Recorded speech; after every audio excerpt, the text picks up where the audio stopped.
आकृतिबंधात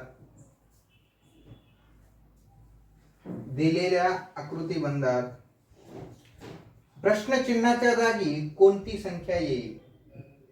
प्रश्नचिन्हाच्या जागी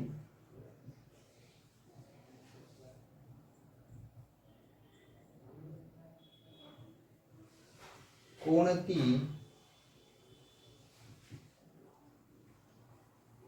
संख्या येईल?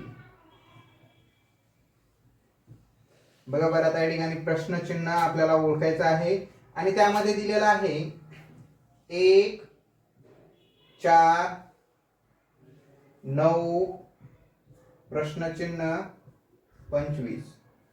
ओके. आणि या ठिकाणी पर्याय दिलेले आहेत तुमच्यासाठी 13 15 16 आणि 24. आता या ठिकाणी दिलेल्या संख्या आहेत. आपण या अगोदर आकृती बघितली. ओके. त्याचे आकार बघितले, त्याचे कोन बघितले, त्याच्या बाजू बघितल्या, त्यांचे भाग बघितले आणि त्यांचे रंगवलेले सुद्धा भाग आपण अभ्यासले आहेत. आता या ठिकाणी संख्या दिलेल्या आहेत. संख्या नंबर 1 आहे 1, संख्या नंबर 2 आहे 4, संख्या नंबर 3 आहे 9 आणि संख्या नंबर 4 आहे क्वेश्चन मार्क आणि संख्या नंबर 5 आहे 25. ओके. आता ह्या संख्यांचा आकृती बंध दिलेला आहे. ओके. त्या एका बंधनामध्ये आहेत, परंतु त्यांचा बंध कोणता तो आपल्याला सोडवता आला पाहिजे. ओके. यासारखे प्रश्न तुम्हाला बुद्धिमत्तेमध्ये क्रमिक संख्या या घटकामध्ये पाहायला मिळतात. ओके. क्रमाने येणारी संख्या शोधा. ओके. किंवा फाइंड द फिलिंग्स ब्लँक्स, त्यामध्ये आपल्याला म्हणता येईल की मोकळे पद ओळखा. ओके. आता या ठिकाणी तुम्हाला 1 दिलेला आहे. ठीक आहे. 1 या संख्येचा अभ्यास करावा लागतो. 4 दिलेले आहेत, त्यानंतर 9 दिलेले आहेत, त्यानंतर क्वेश्चन मार्क दिलेला आहे आणि त्यानंतर 25 दिलेले आहे. आता तुम्हाला या ठिकाणी सांगता येईल की या नैसर्गिक संख्या आहेत. ओके. मान्य आहे. परंतु नैसर्गिक संख्या या क्रमानुसार नाहीयेत. क्रमानुसार आहेत का? क्रमानुसार असत्या तर 1 नंतर 2 असते, 2 नंतर 3 असते, 3 नंतर 4, नंतर 5 अशा पद्धतीने असते. मग नंतर पूर्ण संख्या आहेत. पूर्ण संख्येचा सुद्धा क्रम दिलेला नाहीये. थोडक्यात आपल्याला संख्यांचा क्रम कोणता आहे तो ओळखायचा आहे. ओके. क्रम म्हणजे कोणत्या क्रमामध्ये संख्यांची मांडणी केलेली आहे. मग आता संख्यांचा क्रम ओळखायचा म्हटल्यावर तुम्हाला संख्येचे प्रकार असं माहिती असणं गरजेचे आहे. मी 2 प्रकार सांगितले. आता नैसर्गिक संख्या, पूर्ण संख्या, त्यापेक्षा वेगळे संख्येचे प्रकार लक्षात ठेवा. पुन्हा रिपीट होणार नाहीये तुमचं हे. संख्येचे प्रकारामध्ये तुम्हाला नैसर्गिक संख्या,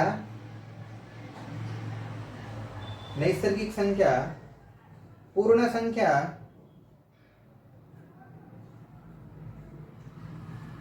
संख्या,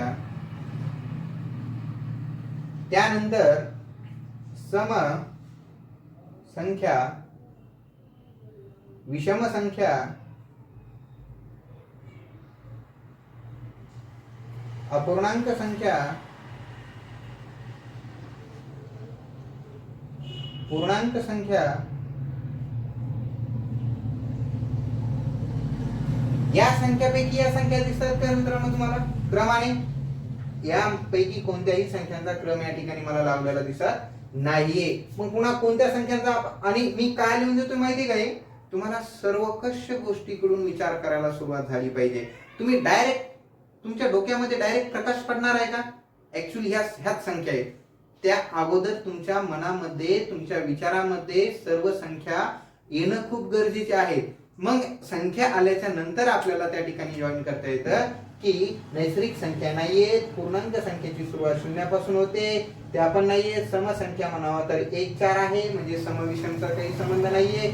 विषम संख्या म्हणावा तर या ठिकाणी 4 समसंख्या आलेली आहे. अपूर्णांक संख्या तर नाहीयेत, पूर्णांक संख्या म्हणजे धन ऋण संख्या पण नाहीयेत. मग या गोष्टी तुम्हाला समजल्या पाहिजेत. काय आहे यापेक्षा काय नाही याही गोष्टीचा अभ्यास तुमच्या ठिकाणी त्या ठिकाणी झाला पाहिजे. मग वर्ग संख्या, घन संख्या, मूळ संख्या, संयुक्त संख्या बघा. आता तुम्ही म्हणताल सर तुम्ही या सर्व संख्यांचा मांडणी का करून दिली, कारण की मला ह्या एका प्रश्नामध्ये तुम्हाला या पूर्ण संख्यावर आधारित प्रश्न विचारला जाऊ शकतो हे या ठिकाणी सांगायचं आहे. कोणत्याही संख्यांचा क्रम तुम्हाला या ठिकाणी मानला जाऊ शकतो. आता जो काही क्रम आहे तो जर बघितला तर एक ही वर्ग संख्या आहे. मी तुम्हाला खूप वेळा सांगितलं वर्ग संख्या पाठांतर करा, केली का? एक चा वर्ग एक, वर्ग संख्या कशा तयार होतात? त्या संख्येला त्याच संख्येने गुणल्यास वर्ग संख्या तयार होते. मग जर आपण वर्ग संख्याचा जर या ठिकाणी विचार केला तर 1 गुणिले 1 1, 2 गुणिले 2 4, 3 गुणिले 3 9, 4 गुणिले 4 16, 5 गुणिले 5 25, 6 गुणिले 6 36, 7 गुणिले 7 49. अशा पद्धतीच्या सर्व वर्ग संख्या तुम्हाला पाठांतर असणं गरजेच्या आहे. आता बघा बरं या ठिकाणी एक दिसतोय, 4 9 16 आणि 25 म्हणजेच ह्या 1 चा वर्ग, हा 2 चा वर्ग, हा 3 चा वर्ग, हा 5 चा वर्ग. मग मिस कोणता झालेला आहे? क्रमानुसार 1 2 3 4, 4 चा वर्ग 16 हा आपल्याला या ठिकाणी आहे हे सांगता येईल.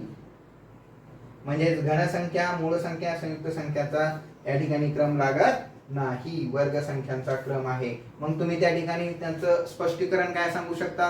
1 4 9 16 व 25 या वर्ग संख्या आहेत आणि दिलेला वर्ग संख्यांचा आकृतिबंध मध्ये बसतात, म्हणून त्याला आपण त्या ठिकाणी प्रश्न चिन्हाच्या जागी पर्याय क्रमांक 3 मधील 16 ही संख्या या ठिकाणी आहे हे सांगू शकतात. आता मला पुन्हा रिपीट तसा जर काय तुम्हाला प्रश्न आला, संख्याचा जर काय प्रश्न विचारला तर तुम्हाला बुद्धिमत्तेच्या सरांनी नक्कीच सांगितलं असणार, त्यात काही शंका नाहीये. परंतु पुन्हा एकदा लक्षात ठेवा, आपल्या आकृतिबंधानुसार आल्यामुळे मी या ठिकाणी रिपीट करतोय.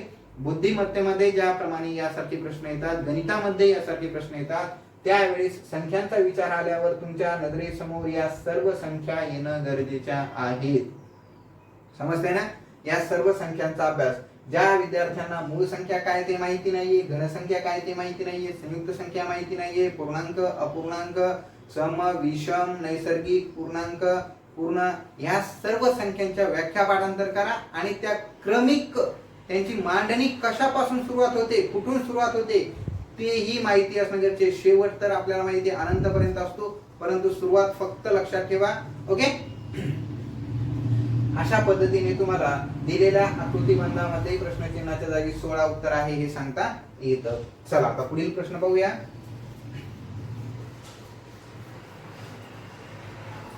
पुढील प्रश्न आहे तुमच्यासाठी, पुढील आकृतिबंध पूर्ण करण्यासाठी दिलेल्या पर्यायातील योग्य संख्या शोधा.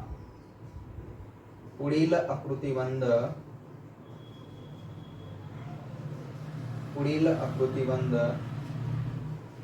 पूर्ण करण्यासाठी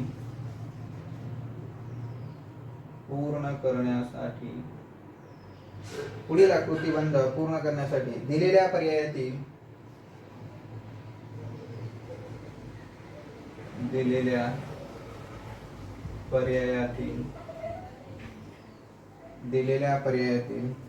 योग्य संख्या कोणती?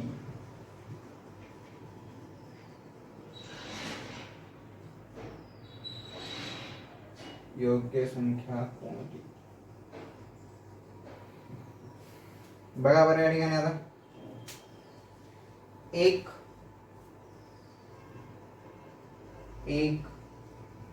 2 3 5 8 त्यानंतर क्वेश्चन मार्क. पर्याय क्रमांक 1 आहे 13, दुसरा आहे 14, तिसरा आहे 10, चौथा आहे 11. सोडवा. क्रमाने दिलेल्या संख्यांची मांडणी करा. ओके, 1 1 2, या ठिकाणी 2 नाही 3 आहे, या ठिकाणी 5 आहे, या ठिकाणी 8 आहे.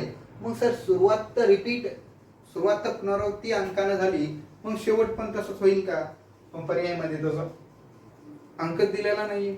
ओके, जर सुरुवात आणि शेवट जर 8नच करायचे असेल तर मध्ये सुद्धा तसेच दिले असते अंक त्यांनी. मग अशा पद्धतीने असे ज्यावेळेस प्रश्न तुम्हाला दिलेले असतात त्यावेळेस काय करायचं? संख्यांचा अभ्यास करायचा. ओके, मॅक्झिमम वर्गसंख्या, घनसंख्या, संख्यांची दिलेली जी तुलना आहे, त्यांची जी मांडणी आहे, त्या मांडणीचा अभ्यास व्यवस्थित करायचा असतो. बघा त्या ठिकाणी सगळ्यात महत्वाची टिप्स पुन्हा या ठिकाणी तुम्हाला देतो. ज्या वेळेस तुम्हाला कोणत्याही संख्या प्रकारामध्ये, ज्या वेळेस कोणत्याही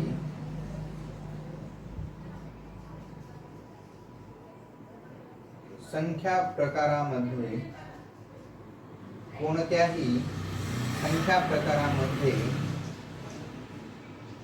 दिलेला क्रम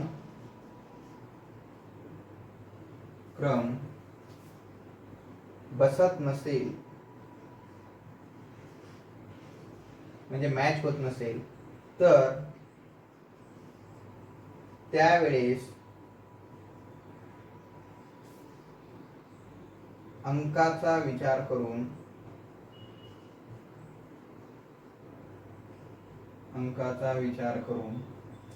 तर त्यावेळेस दिलेली जी काही संख्या असतील, ते काही प्रश्नांमधील अंक असतील, त्या अंकांचा विचार करून लहानपणा व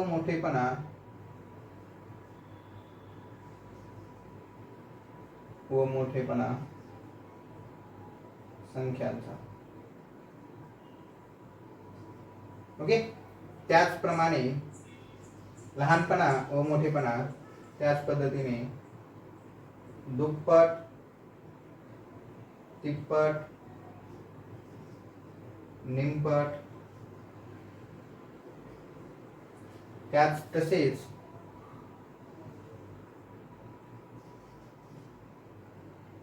संख्या व अंकातील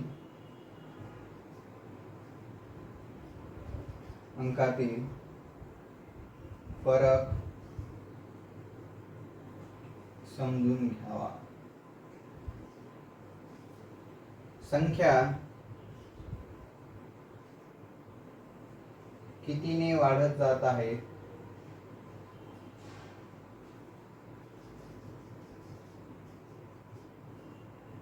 किंवा संख्या कितीने कमी होत आहे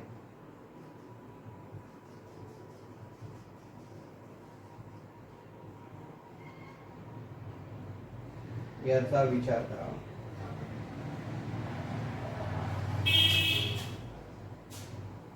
IMP टिप्सही लक्षात ठेवा.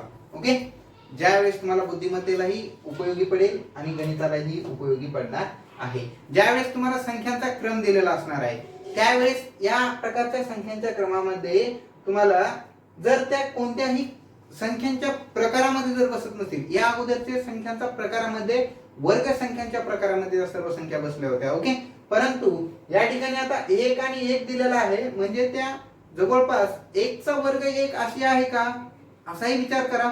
पण पुढची संख्या 2चा वर्ग 4 अशी दिलेली नाहीये ना. ओके, किंवा 2चा वर्ग 4 वजा 1 3 असू शकतात, परंतु मग 1चा वर्ग 1 वजा 1 मध्ये गेलं तर 0 आहे का, असाही विचार करा. तुम्हाला ज्या पद्धतीने विचार करता येईल, संख्या फिरवता येतील, त्या पद्धतीने संख्या फिरवण्याचा विचार करायचा. मग शेवटी पुन्हा या ठिकाणी ते एकच सांगेल की जर तुम्हाला यामध्ये कोणत्याही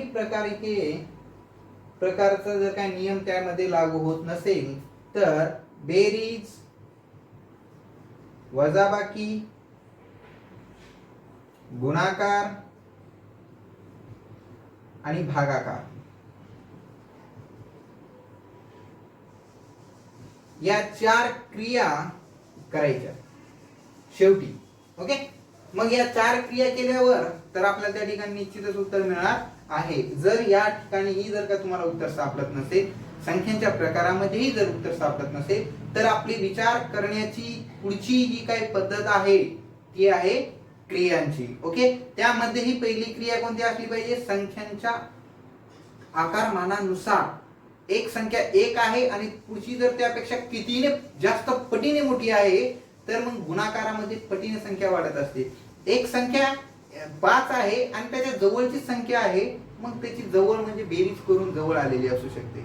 ओके, एक संख्या 10 आहे आणि पुढची संख्या खूप कमी आहे, 2 आहे 3 आहे, मग ती भागाकार करून कमी आलेली असू शकते किंवा वजाबाकी करून कमी आलेली शकते. अशा पद्धतीचे विचार तुमच्या बुद्धीमध्ये येणं खूप गरजेचे आहे. ओके, आता बघा या ठिकाणी एक मध्ये एक मिळवला तर 2 मिळत आहेत, 2 मध्ये एक मिळवला तर पुढची संख्या मिळते, यामध्ये 2 मध्ये 3 मिळवले तर पुढची संख्या मिळते, 3 मध्ये 5 मिळवले तर 8 मिळतात, मग 8 मध्ये 5 मिळवल्यावर 13 मिळाला पाहिजे.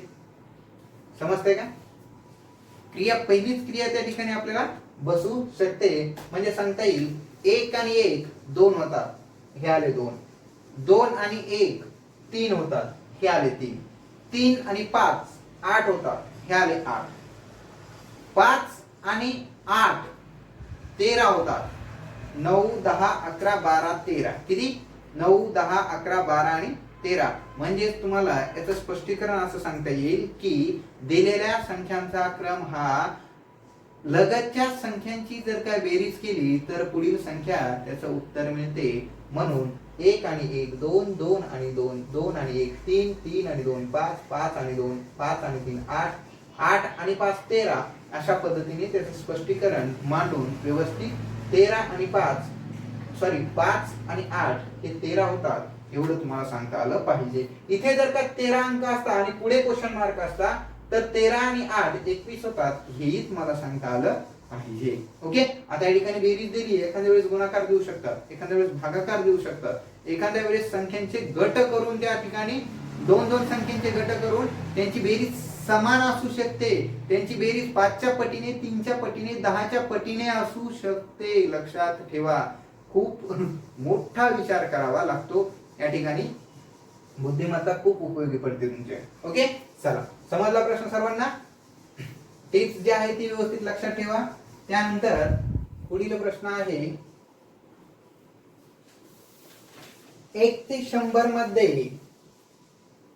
मी तुम्हाला अगोदर सांगितलं होतं की या चॅप्टर मध्ये आपल्याला सगळ्याच गोष्टीचा अभ्यास करायचा आहे. आता प्रश्न बघा पुढील कोणता आहे. 1 ते प्रश्न आहे 1 ते 100 मध्ये, 1 ते 100 मध्ये 2 अंकी चौरस संख्या किती? 2 अंकी चौरस संख्या किती?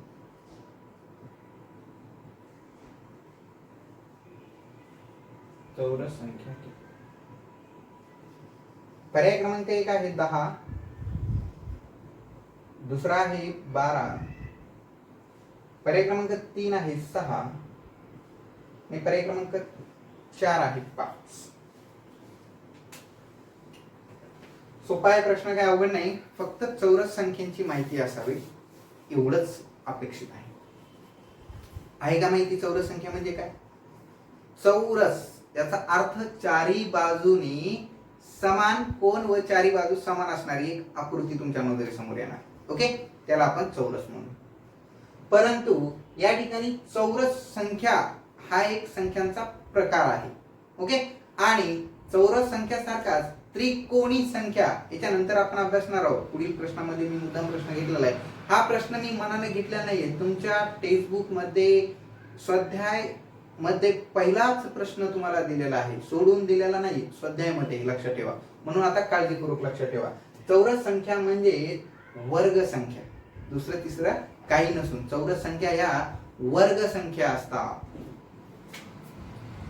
चौरस संख्या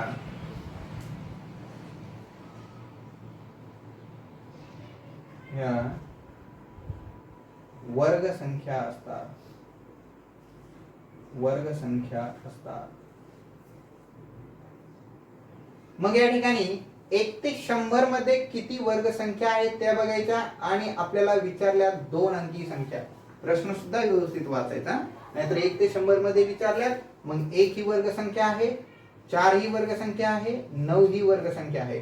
परंतु 1, 4, 9 ह्या ज्या वर्गसंख्या आहेत त्या आपल्याला धरायच्या नाहीयेत, कारण की त्या 1 अंकी वर्गसंख्या आहेत. आपल्याला फक्त 2 अंकी वर्गसंख्या शोधायच्या. मग त्यानंतरची 16, त्यानंतरची 25, 36, 49, 64, 81, 10चा 100. परंतु